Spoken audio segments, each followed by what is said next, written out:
Two people invest the same money in the same market over the same time period. One quietly builds wealth. The other keeps missing opportunities. The difference is in their investing strategy. Dollar cost averaging versus buying the dip. Today, we are settling the debate. Dollar cost averaging versus buying the dip. Which one really works best? Let's define both simply. First, let's break them down simply. Dollar cost averaging means you invest a fixed amount of money at regular intervals, weekly, monthly, or yearly, no matter what the market is doing.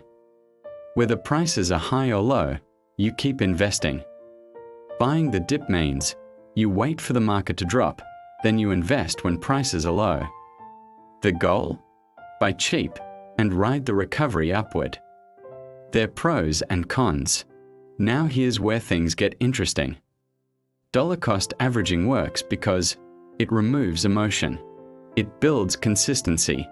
It protects you from bad timing. You don't need to predict crashes or peaks. You just keep showing up. But it means sometimes you'll buy when prices are high.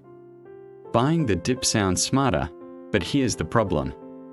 Buying the dip requires perfect timing, emotional control during fear, and knowing when the dip is actually over. Most people wait too long, or panic and never buy at all. Real-world reality. In real life, markets don't send you notifications saying, "This is the bottom, buy now." People who try to time the market usually miss the bottom, enter too late, or stay out completely.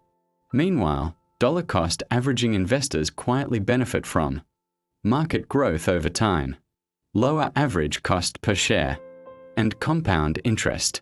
Consistency beats cleverness. So, which strategy is better?